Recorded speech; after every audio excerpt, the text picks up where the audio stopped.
Special simulcast of the Neil Haley Show in the Stay on Course podcast with our host, Julie Riga. Julie, what's up? How are you? Hey there, Neil. Happy to be here tonight and so excited for our next guest. All right. Who is it? So we have Amanda Yoa, who's a powerhouse straight out of Philly, PA. Amanda's a speaker, a podcast host, serial entrepreneur, wife and mom of two. And Amanda brings all things inspiration with an air hump of humor, keeping it real for her with her vivacious attitude. Along with her roots, her wisdom, her experiences, and insights, she's out to encourage women to get out of their own way and stand out in a world where we are influenced to fit in. And Amanda's wheelhouse is confidence, authenticity, humor, and bringing who you are in a way that you do it because we are all born to shine. And she's also known as a hype woman from Philly and a good dear friend of mine. Amanda, welcome to the Stay on Thank Course you. podcast. Thank you for the introduction. I appreciate it. I'm so excited to be here and to chat with you all today. Yeah. Oh, absolutely. It's just absolutely exciting. And let's go with first question. Let's do this. So today we are talking about ingredients for success in being authentic. And so your whole brand is about being authentic. Tell us a little bit about that and why it's so important to you. Oh gosh. That was a journey for me. Finally, I came from not really having a sense of who I was. I was an avid people pleaser, kind of like just living life on the surface, trying to please other people's expectations. So when I finally found what was for me, I call it that quiet whisper that becomes a loud roar if you listen to it when we take ourselves outside of here and listen to what's in our hearts. I really started to stepping into making an impact, using my experiences, putting a little humor twist on it. And just getting to that point was difficult because, especially in the world today, we have social media and we have so many influences, and you look at these people that are out here doing the thing and you think, oh, I got to be like that one. So I have what I called my hat face. I should have brought my hat. Dang it. All right, next time we'll bring the hat.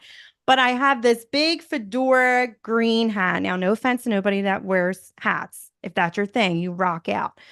To me, I wasn't really a hat gal, but I thought, this is who I needed to be in order to fit in. This is who I needed to be in order to be successful, whether it was, coaching or whatever I was doing.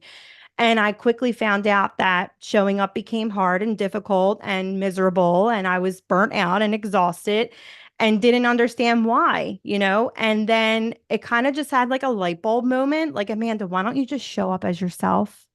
Why don't you just be you and realize that you're not born to fit in, you're born to stand out? And I said, you know what? Because I always talk to myself. I'm like, you know what, Amanda? That's that sounds like a good idea. And once I did that and started showing up and showing out, I really found what was for me, which was podcasting and speaking and just being me. And it's just so effortless and fun. And I've met some great people and have some great opportunities and things that I've been doing out here. But yeah, it was a journey finding yourself. It can be really difficult for some people. Yeah, the journey to find yourself, the journey to live authentically, living out loud is it's really the place to be. Mm-hmm. I agree. Finding yourself quickly. Come on now. I had to find myself at like 48 or 49. Okay. And I'm 51. So sometimes it takes longer. Yes, it Right. does. It does. It does. So let's share with the audience, Amanda, what are those some of those ingredients that you can share with us to help us live authentically? Yeah, and Neil, he brought up a good point. I don't feel like we ever truly find and like like I've reached the top, of the peak and you're looking down on everybody else. It's a constant journey. Like we're always growing, we're always evolving. But, three ways that I found that made that journey easier was number one, firstly, ignite who you want to become, right? Like I mentioned before, that quiet whisper that becomes a loud roar. Overcoming that doubt and that fear dropping the people pleasing and dimming your light in rooms so others can shine, realizing that there's space for you to shine as well. Like everybody can do anything that they set their mind to, right? But what really makes you stand out in the world is when you bring who you are to the things that you do, your uniqueness that is you. So really listening in and honing in on who am I? What are the values that I take pride in? And so honing in on that, I would say, is your first ever evolving journey to Yeah, I stepping in love and that. being authentic. Yeah. I No love doubt. that because when you are not that person, it's very awkward. People can sniff you out. Mm-hmm. When you're not who you are, people Mm-hmm. can figure you out right away. Yeah. Oh, absolutely. And you don't see that passion. You don't see them say, oh my goodness, this is really someone authentic. They're really putting their whole self out there and they truly are passionate about what they do. And you can see it in people's daily work, whatever work they do, Amanda. And if they don't have that and they're not willing to take risks and they're not willing to be their true authentic self, they basically are wasting away and we will figure it out. Yeah. I got to a point where I realized, and I don't remember what age I was, but, I was like sitting on the step with myself the one day and I said, we're not going to be here forever. Like, this is not like a forever gig here, people. Like, we're humans. We have a time of expiration. And I don't want to be, hopefully I'm blessed enough to have a long life, and I didn't want to be living the end of my days, on my deathbed, saying to myself, oh, I'm so glad I lived my life to please yada, yada, yada. I'm so glad I made yada, yada, yada proud, but still having that feeling of something missing inside, or still feeling that sense of things being unfulfilled and feeling like I didn't leave my footprint here on this earth while I was here. So I got to a point where I said to myself, I need to make that space for me. I need to start listening to what I know is in here and start bringing that to life. So ignite who you want to become and to realize you're not for everybody. You're not for everybody. And this goes to all the people pleasers that are listening out there. And you may not even know that you're people pleasing. But here's the thing. I went down so many roads in my life. I graduated. I went right into nursing school because I saw my aunt who I idolized and thought, that's who I need to be, you know? And then I tried this, I tried that, police academy, psychology. I mean, I'm the half jack of all trades. I've tried it all and realized it wasn't for me. Why? I was living at other people's expectations. I wasn't living what I truly wanted to be and what I truly wanted to be doing. So realize, you're not for everybody. It's not up to you to live out other people's expectations of the things that they didn't live out, didn't have the nerve to live out themselves, and when you step into this uniqueness that is you, also realize not everybody's going to like you. Like I said, you might not be everyone's cup of tea. I know Yeah. everyone who listens to me or you, Julie, or you, Neil, might be like, oh, you know what? Let's just swipe left or something. That's how you know you're really being unique to you. When you Yeah. have those people that are like, you know what? She's not for me. It's okay. It's okay. Yeah. Lean into it. Well, because what happens is you become a little bit of a shiny object. Right. And people don't like shiny objects. They want to dim them. They want to make them gray rocks. And so there's people in your life that I'm sure may have fallen away since you've stepped into your power. Yeah. Yeah. Oh, absolutely. I've had people who were there for me during my lowest of lows, who watched me get up off my feet, off the rock bottom and start making moves and doing things for myself. And it started making them feel a certain way. And they became like quiet haters. And these are the people that were the closest to me. I couldn't believe it. I thought to myself, here's a friend that was, there for me through the toughest times of my life. And now I'm finally at a place where I know what's for me. I'm making great moves in my life. I'm finally finding my passion and my purpose. And they're going to hate on me. and you could take that to heart. You really can. Because a lot of times it might be the people that are the closest to you and it hurts and cuts the deepest, when that happens. But you just have to realize that you're doing things that at that point in their life, they're not able to do for themselves. And you just have to like cut that cord, and maybe you'll meet back up later down the road. Maybe you won't. But at the end of the day, like I said, you got to do what's for you. Yeah. Neil, thoughts Okay. on that? No, my thought is I completely agree. And I think that you got to cut people off in your life who just are going to make you miserable, going to make you sad. And it's hard because ultimately at the end of the day, you can say, well, you get attached to it, or you care what other people think if you're cutting those people out, or you're not spending that time with that person, or you're not watching that television program, or you're choosing to do something that is more rewarding than what the average person does. And you just have to, so that's hard because it's not easy to say, okay, I'm giving this up. And people around me saying, well, why are you giving this up? Because it's not important to me. Yeah. Yeah. All right. So igniting who you want to become, realizing you're not for everyone. And what is the third ingredient? Number 3. Neil just kind of took me off a sidetrack.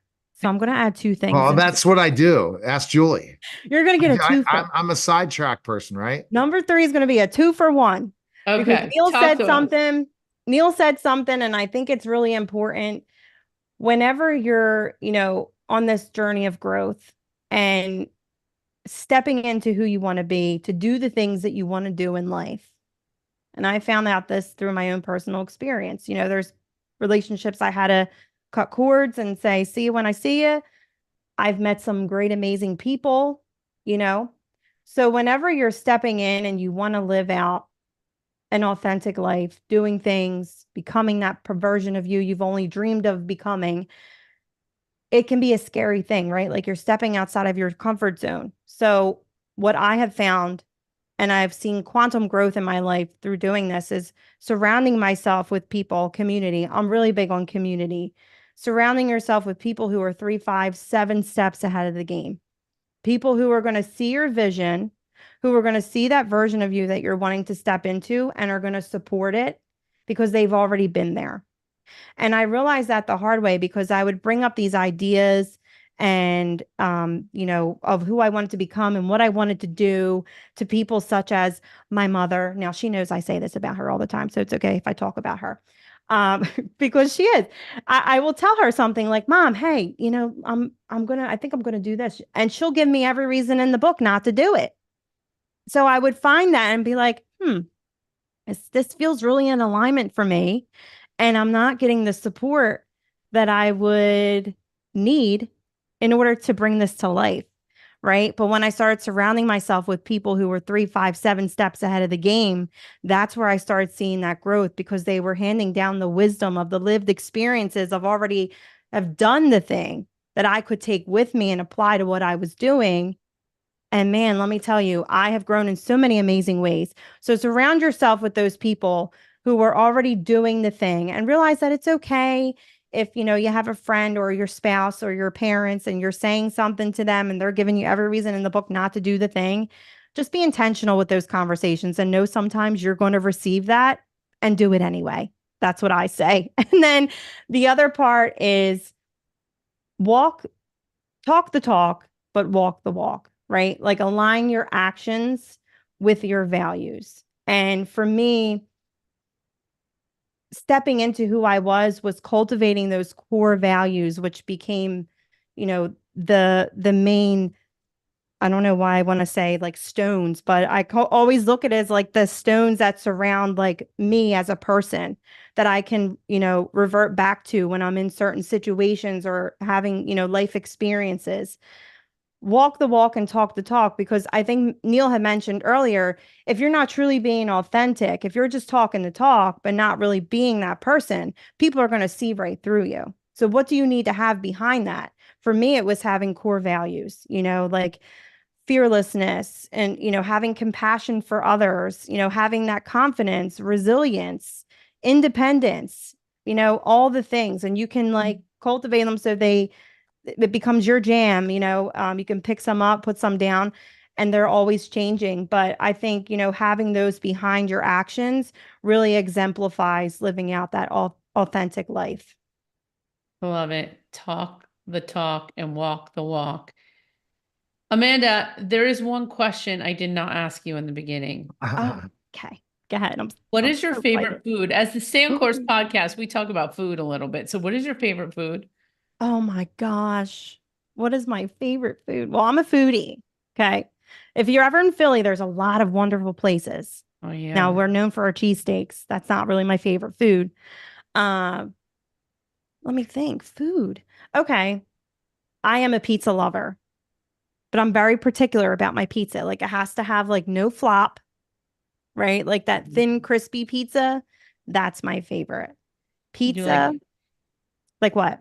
do you know Dave Portnoy? Do you know him? Oh, One yes. bite. One bite. Okay. Everyone knows the rules. Yeah. Everyone knows the rules. Okay. Everyone knows the rules. And I always look, I feel like me and Dave are like on the same page All with our right. That's pizza. good. Yes. It sounds that way. No flop, all of Yes. it. No flop. Got to be nice and crispy. The crust is important.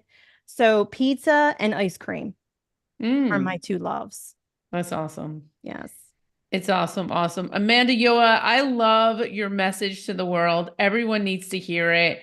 We need to be walking authentically, stepping into our purpose, doing the big things, doing the things that make us scared. And I'm just so thankful for your message and for your time here on the Sand Course and Neil Haley Show podcast. Tell us a little bit about where our audience can find out more about you. Yes. Well, you can find me. I'm always around on Instagram, amandayoa.official. And you can check me out at my website, amandayoa.com. Amazing. Neil, any final thoughts? No, I just, again, it's the thing that people have to understand is we always are looking at others instead of ourselves. And there was a book I learned reading Abraham Hicks that I think her Esther's husband brought up about selfishness. Look into that. I forget what that book's called. It'll teach you it's okay to be selfish. Mm. It is. Mm. And that we sometimes are afraid to be selfish at all. And we have to be. And that's something for us to, a point of thought to think about. It's true because, and I think this is it. The best version of yourself is living the life you want to be living. And if we can't do that authentically, we've missed the purpose. Absolutely. Mm. Okay. Thanks, All right. Amanda. Thanks for being All on the right, show today. Thank you for you. having All me. right. That was the special simulcast of the Neil Haley Show and the Stay on